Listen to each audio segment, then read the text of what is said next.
dummy or a chump. I was ridiculously outnumbered. The searchlight could even the odds.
You will go no further.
Stop now!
was a foolish chance to take. Don't worry about the noise. We're safe here. I have looked after the well-lit room for many, many years now. There is no shadow in the well-lit room. The power is fail-safe, and all of the bulbs are numbered and changed regularly based on their make and model. Right.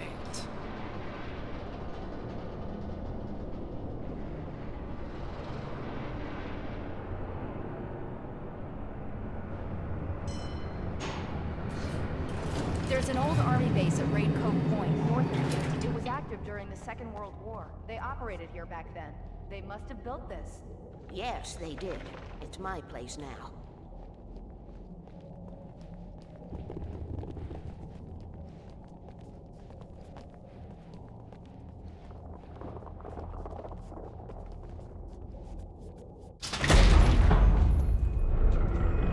Take it, and I won't need to worry about the room anymore, because 6 and 33 and 118 need changing soon, and I don't want to climb up the ladder to change them because it's very late, and I'm tired. And if you take it, I won't have to do that anymore. The page was autobiographical, a memory from my childhood. But I didn't write this. It was a page written by Thomas Zane. None of them were supposed to exist anymore. Alan, 7 years old, would fight sleep to the bitter end. When he did sleep, he soon woke up, screaming, the nightmares fresh in his mind. One evening, his mother, sitting by his bed, offered him an old light switch. She called it the clicker, and flicking the switch would turn on a magical light that would drive the beast away. To imbue the talisman with all possible power, she added that it had been given to her by Alan's father. Alan never knew him, and anything of his took on mythical proportions in his mind. With the clicker firmly in his hand, Alan finally slept like a baby. Now, almost 30 years later, Alan thought of this as he stood on the rim of Cauldron Lake, the clicker in his hand. He took a deep breath and jumped. My mind swirled. I'd given the clicker to Alice, yet it was here. Zane had written it into existence, in a story I had written. I can get to her now. I can finish this.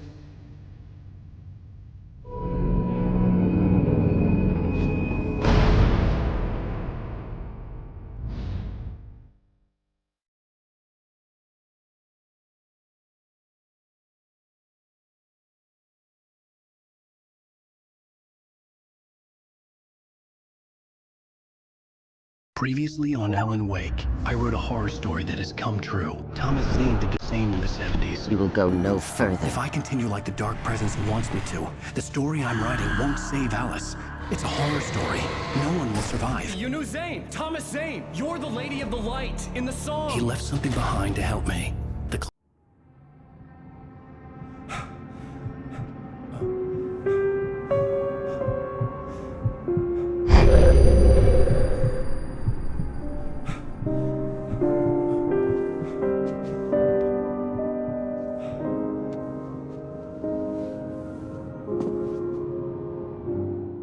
I had a hangover.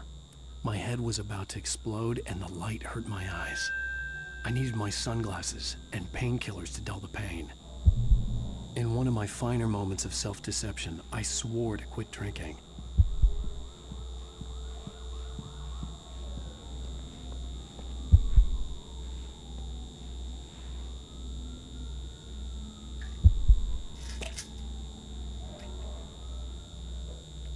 The pills worked fast. The prospect of being awake started to seem bearable again.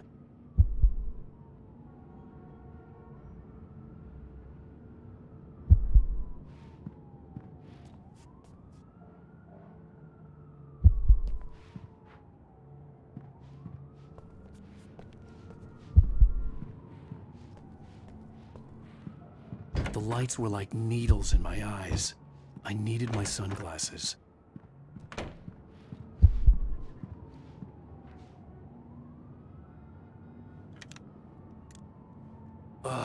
The sunglasses made the world look bearable. Now I could keep my eyes open without feeling like a vampire in the sun.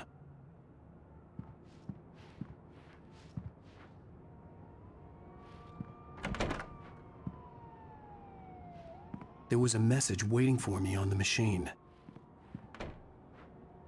You have one new message. Al! Are you still asleep? Wakey, wakey! You should have your show on your TiVo. If Alice wasn't too mad to record it. Now, she called me earlier and really chewed me out. Yeah, we went a little overboard last night. But parties are a part of this business. Al, look, I'm saying this as your friend. She's not doing your career any favors by trying to run your life like that, okay? I'll talk to you later, Al. Watch the show!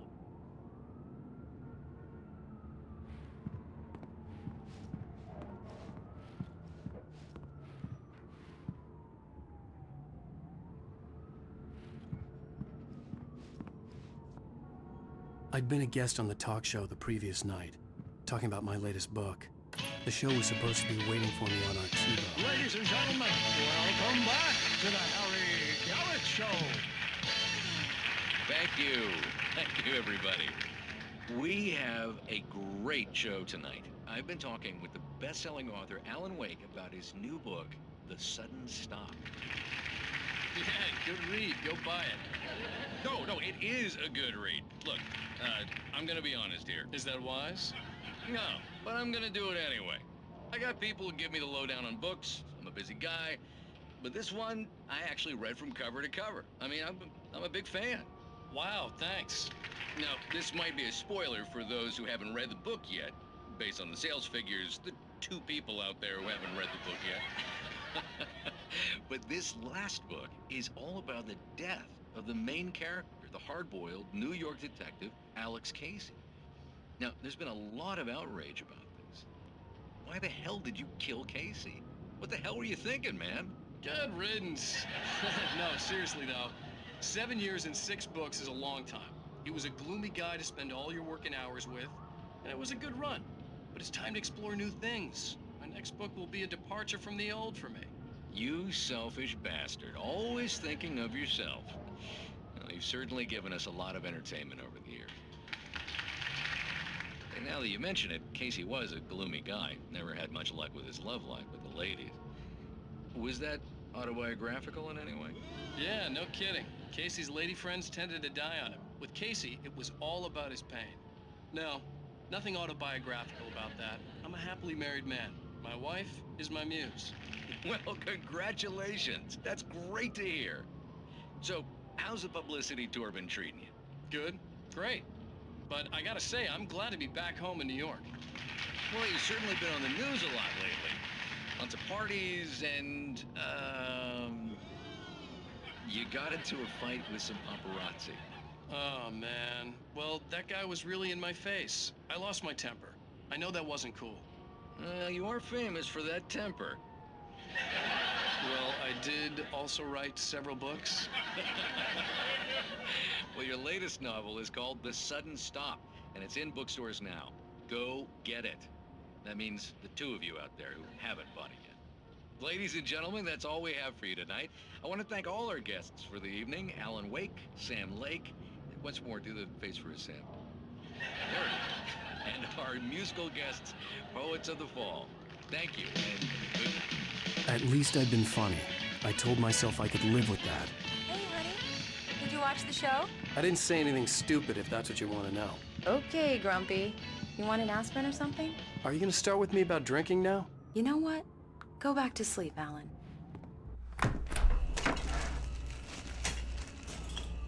What? Now you can't even talk to me? Well, this morning I was angry because you said you'd be home at midnight and you showed up at 7 a.m. and passed out in mid-sentence.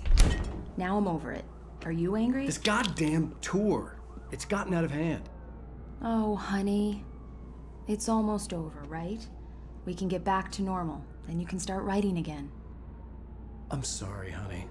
Alan, you're not thinking straight. Just take a shower and go back to bed, huh? Yeah, you're right, honey. I'm sorry. Once this is over, let's go away together. A vacation. Just you and me. Some peace and quiet.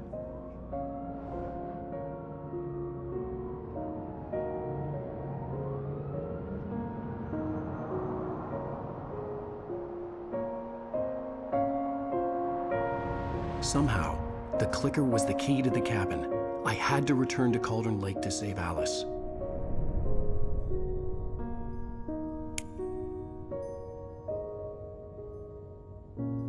I'm going back to the lake to finish this. I'm going to write an ending to the story in the manuscript on my own terms, to make it all right. Why can't you just write it here? The last page is still in the typewriter. I need to read it first. Everything needs to be just right. Zane tried to cut some corners, and it didn't end well. Okay, ready when you are. I'm sorry, Sarah, but I need to do this alone. Barry, take her gun. Miss Weaver, close the door when I leave.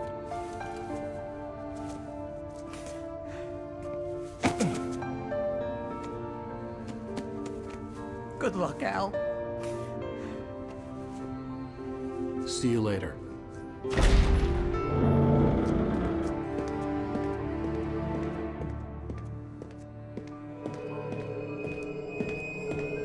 When I got out, it was warm and sunny. I'd flicked the switch of the clicker. Had it done this? I didn't stop to question it. I had to take advantage of the sunlight to get to the lake. On Zane's page, I'd stood on the rim of Cauldron Lake, about to use the clicker. That's where I was headed.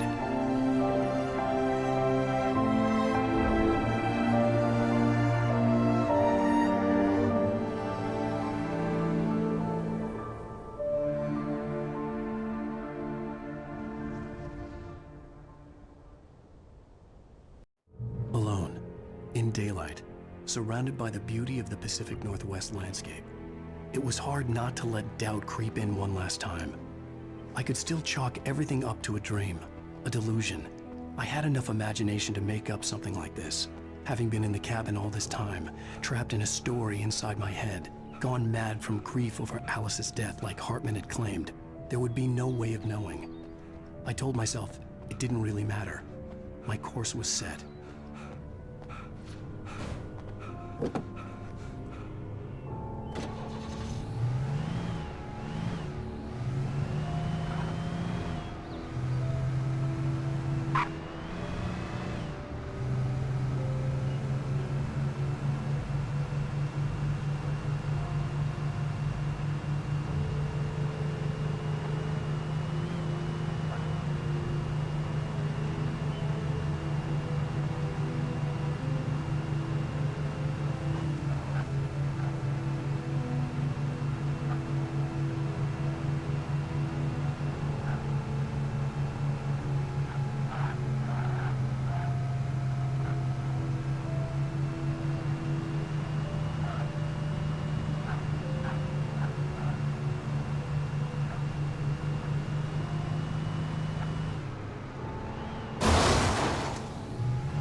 I had to get the gate open.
When I told Barry my plan back in the well-lit room, I'd acted as if I knew what I was doing. I didn't. I was operating on the shifting logic of a dream. I had to fight my way to the lake through the horrors of the night. I had to flick an old battered light switch imbued with childhood magic. I had to write a happy ending to a horror story. I had to save my wife from the dark prison she was being held in.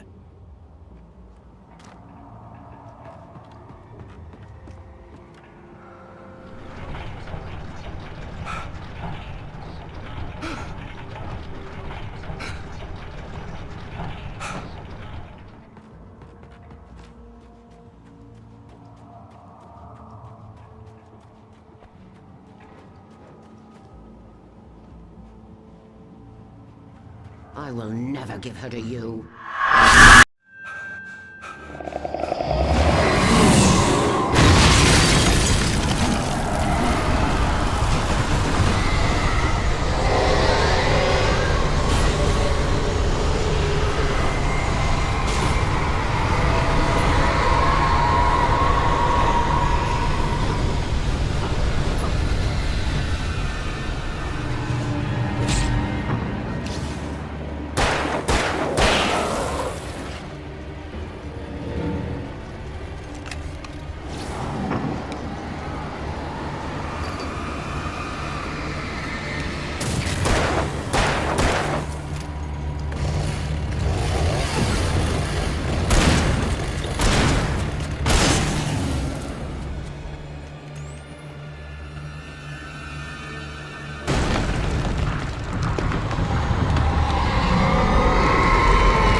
I could see Mirror Peak in the distance. That's where Cauldron Lake was.